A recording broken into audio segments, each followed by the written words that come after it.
Somebody asked me the other day, said, preacher, said, why has God blessed you the way that He's blessed you down through the years? And the first thing that I told that individual, I said, well, it's not because I deserve it. I certainly don't deserve it. I want you to understand that I'm not anything special as far as man is concerned. I said, I really don't deserve anything that God has done for me.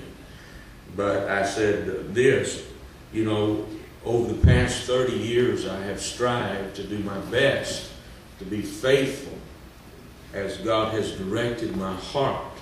And I've tried my best to especially be faithful with my finances.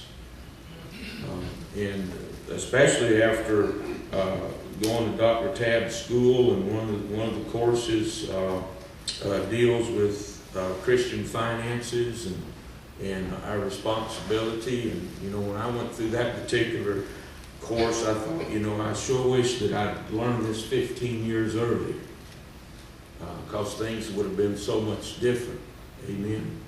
But I came up around that crowd, as I've told you in the past. You know, I come up around that crowd of preachers that, you know, go ahead, go in debt, put the church in debt, get you a bunch of credit cards, max them out, because Jesus is coming, and when He comes, you can leave the Antichrist all that debt. And they used to hoop and holler and shout about that. You know, that's poor stewardship. Amen. Yeah. You know, those guys, if they lived that way and they died that way, they're going to find out the judgment seat of Christ that they led a lot of folks astray, and God wasn't pleased with that. Amen. And it's going to cost them something. And but I've always just tried to be faithful and tried to be a blessing. And as far as my tithes has always been first.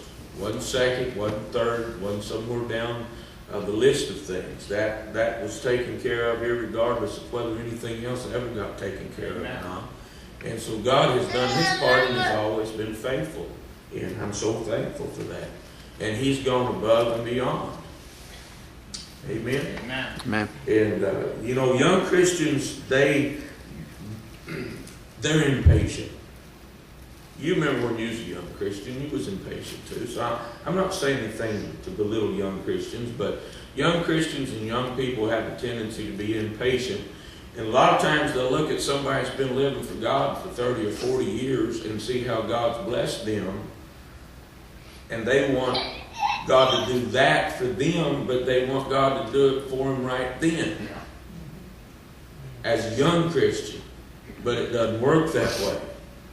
And that's the same way with young couples. They look at moms and dads that's been married for 50 years and see what mom and dad has after 50 years. And, well, that's what we want for our life and for our marriage. Well, it took 50 years of faithfulness and sticking together to get to that point.